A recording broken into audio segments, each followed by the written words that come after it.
mbifurije gukomeza kugira weekend nziza cyane. Buri muntu wese nubwo barakibaza amakuru ya Messi ageze hehe bigeze he. Twisunze ibinyamakuru byo mu gihugu cya Espagne hariya mu mujyi wa Catalonia, ikinyamakuru Sport cyatubwira ko Messi yamaze gusaba ikipe ya Barcelona yuko bakicara bakaganira hanyuma akumvikana nabo uburyo agomba gusohoka mu ikipe ya Barcelona. Mu gihe ikinyamakuru kinatubwira kandi ko Perezida Bartomeu ibyo atabikozwa, ntashaka kubyumva kuko ntashaka kugurisha kapiteni wa Blaugrana nk'uko ikinyamakuru kibivuga. Ikinyamakuru Sport kandi cyatubwira yuko Barcelona ntishaka kuganira na Man City na Paris Saint-Germain kuko yaziyamye izi club ku gitutu ziri kubashyiraho zishaka gutwara Lionel Messi. Hanyuma kandi Barcelona option yose izi kipe zatekerezaga yuko zakongeramo abakinnyi zigatwara Messi zibyibagirwe. Iki kinyamakuru kandi kiratubwira yuko Luis Suarez nawe yamaze gusaba ikipe ya Barcelona gusohokamo akagenda nyuma yuko Koeman amubwiye ko nta mufite muri projet. Ibi nabyo ngo ni ikindi gitutu ku ikipe ya FC Barcelona. Mundo Deportivo yo iratubwira yuko Messi atagurishwa. Barcelona ntishaka gutransfera Lionel Messi, nimba hari n'ushaka kumutwara aze yishyure $700,000 z'amayero ari muri clause hanyuma atware. Ntishaka kuganira na club yari yose kubijyanye na Lionel Messi. Iki kinyamakuru kandi urakibona ko cyaje kijimye cyanarakaye cyane, kikaba kivuga yuko nimero 10 ya Lionel Messi ni uzayambara sezitaha kandi anakomeze anafashe iyi kipe muri projencia ya Ronald Koeman. Nicyo bashaka kumva nta kindi. Ikinyamakuru kandi kinatubwira yuko Messi yamaze gusaba guhura na Bartomeu, perezida w'ikipe ya FC Barcelona. Ikinyamakuru Marca cyo kikatuzanira titre ngaha kitubwira yuko Messi yamaze kwemera gufungura ibiganiro byo gusohoka mu ikipe ya Barcelona, ariko Barcelona yafunze inzira zose zishoboka zatuma Messi asohoka mu ikipe ya Barcelona. Lionel Messi rero akaba ashaka ibiganiro n'ikipe ya Barcelona, yemeye kwicarana na Barcelona bakaganira, ariko abayobozi b'ikipe ya Barcelona bo ntibashaka n'ikiganiro na kimwe, ntibashaka reaction yari yose yo kwicara ngo baganire. Bo icyo bashaka kumva nuko Messi yaguma mu ikipe ya FC Barcelona.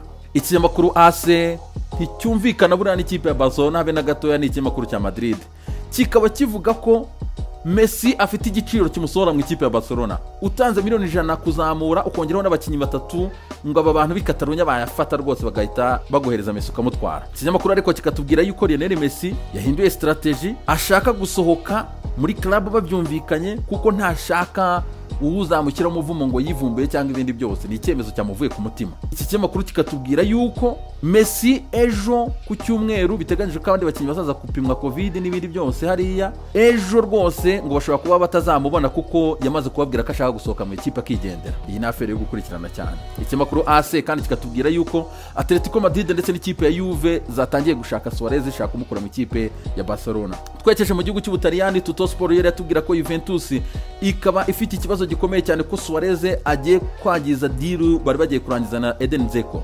Dzeko akaba mwataka bashakaga kuzanamo hariya mu ikipe ya Juventus gusimbura Gonzalo Higuain, ariko bikaba rero byabaye ikibazo kuko hajemo deal yuko bashobora kwibonera Luis Suarez.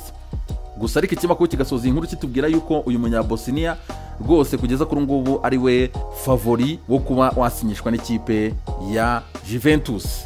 Corriere dello Sport yo ikaza itubwira yuko Eden Dzeko yamaze kumvikana n'ikipe ya Juve, yamaze kuyibwira wi rwose ngo ijoro ryashize yaraye yumvikanye na Pirlo, bakaba bagiranye ibiganiro byiza bamaze no kurangizanya. Eden Dzeko akaba mu minsi iza agomba kuba umukinnyi w'ikipe ya Juventus, affaire à suivre. Ikinyamakuru Tuttosport kandi tukigarutsemo kikaba kitubwira yuko Inter de Milan na Paris Saint-Germain batangiye ibiganiro, bakaba hagomba kubamo échange. Ni ukuvuga ngo Paris Saint-Germain yatakaje Thiago Silva ajya mu ikipe ya Chelsea, ikaba ishaka Milan Skriniar w'ikipe ya Inter de Milan. Inter nayo ikaba iri kubaga ati muraduha Paredes.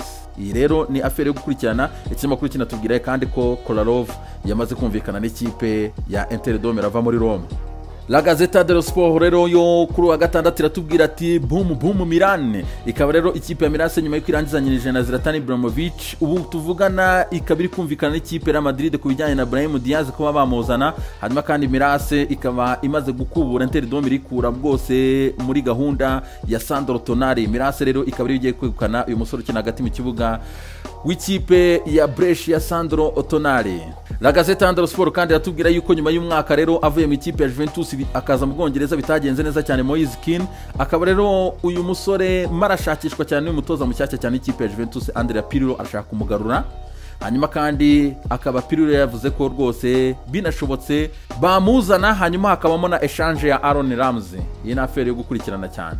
La Gazzetta dello Sport kandi yatubwira yuko Inter Dome irashaka gukomeza hagati mu kibuga mu by'ukuri kugira ngo systeme ya Conte iryohe cyane, akaba rero bari gushaka N'Golo Kante, batamubonye bakaba bashaka Thomas Partey wa Atletico Madrid ndetse na Ndombele w'ikipe ya Tottenham Hotspur. Aba ni abakinnyi rero bagomba kubonamo umwe muri abo batatu. Twerekeje mu gihugu cy'Ubwongereza, ikinyamakuru The Daily Telegraph kirakubaza aka kanya, mwaryohewe n'ibiruhuko? Ni nyuma rero y'iminsi 25 Abongereza nta mupira bafite mu gihugu cy'Ubwongereza, akaba rero umunsi football yagarutse, kiraduha rendezvous, akaba mu kanya gato cyane saa 11 n'igice Arsenal irakina n'ikipe ya Liverpool i Wembley kuri Community Shield. The Guardian nayo ikakubaza ati bagarutse vuba. Twigarukiye mu kinyamakuru The Daily Telegraph cyo cyatubwira yuko umupira w'Abongereza ugiye kugondwa na virusi. Biragaragara kuko ikipe y'igihugu y'Abongereza ubu tuvugana ifite ka 3 za COVID-19. Ikindi hari abakinnyi bibereye muri karantine bahuye n'abanduye, harimo Mason Mount ndetse na Tammy Abraham b'ikipe y'igihugu y'Ubwongereza. Iki kinyamakuru kikatubwira yuko match y'Abongereza na Iceland mu by'ukuri ishobora kutazagenda neza cyane, nyuma yuko n'abakinnyi ba Iceland bamwe banze kuza mu ikipe y'igihugu yabo bavuga ati nta bwirinzi buhari, ntago dufite security, ntago tubikiniye match y'Abongereza. Akaba arimo rero umukinnyi Griffin Sigurdsson ikipe ya Everton, Johan Berge Gudmundsson ikipe ya Burnley ndetse na Alfred Finnbogason akaba akinye ikipe ya Augsburg mu gihugu cy'Ubudage. Aba bakinnyi batatu bakaba banze kwitabira ikipe y'igihugu ya Iceland.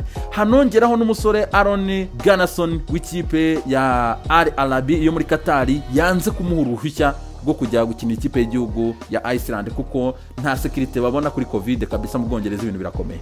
Ikinyamakuru The Sun cyo kuri wa gatandatu cyatubwira yuko Chelsea kuri liste y'abagurwa ntago barashiraho, ikaba rero nyuma yo kugura abakinnyi batandukanye ikaba ishaka no kongeraho Declan Rice, hanyuma irahita yinjira muri miliyoni zirenga 250, kandi haranakiyongeraho nuko itararangizanya n'ikipe ya Leverkusen ishaka kwishyura miliyoni 72 z'amapaundi ikazana Kai Havertz. Hari n'amakuru kandi ari kugenda azamuka yuko bari no gushaka Gigi Donnarumma. Chelsea irakiyubaka mu buryo bukomeye cyane. Ku rundi ruhande ikinyamakuru Daily Star cyo kikatubwira yuko Jurgen Klopp mu by'ukuri we yamaze gutangaza yuko bazakomeza gukoresha strategy basanzwe bakoresha, kwigurira abamake bakabahindura abastari. Liverpool ikamaze kwigurira Tsimikas miliyoni 11,750. Klopp akaba atangaza ko rero adafite ibifaranga mu by'ukuri byo kugura nk'aya makipe ya Manchester cyangwa se ikipe ya Chelsea. Ikinyamakuru Daily Mail kikaba cyatuzaniye amatransfer yayo yihuta rero kuri wa gatandatu, cyatubwira yuko ikipe ya Tottenham Hotspur yamaze kumvikana na Wolverhampton kuri Mado hati miliyoni 15 z'amapaundi. Byumvikana ko Sergio Aurier bashaka kumurekura, ariko Spurs iracyaca amafaranga menshi cyane, iramushaka mu miliyoni 22 z'amapaundi. Everton ikaba iri gushaka Abdoulaye Doucouré ikipe ya Watford imiraca amafaranga menshi cyane miliyoni 30 z'amapaundi. Anakwandikiye amakuru kitubwira yuko na Monaco ikiri muri iyo deal Abdoulaye Doucouré ntirarekura. Anako kandi Everton iri gushaka James Rodriguez w'ikipe ya Madrid ndetse ikanashaka Aran w'ikipe ya Napoli. DMR kandi yakomeza tubwira yuko Aston Villa iri gushaka Tammy Abraham kuba yamutira mu ikipe ya Chelsea. N'ubundi Chelsea igeze kumatiza ni nawe wanazamuye ikipe ya Aston Villa umusore, akaba rero bashaka kongera kumugarukana. Ni nako kandi ikinyamakuru DMR kinatwereka ahangaha rero nk'uko twanabivuze mu nkuru iheruka yuko Fulham na Arsenal nibo bazatangiza shampiyona y'Abongereza sezo 2020-2021 azari ku isasa 7 n'igice zane Kigali kuri 12 z'ukwezi kwa 9. Les amis, ibihe byiza cyane, Imana ibarinde.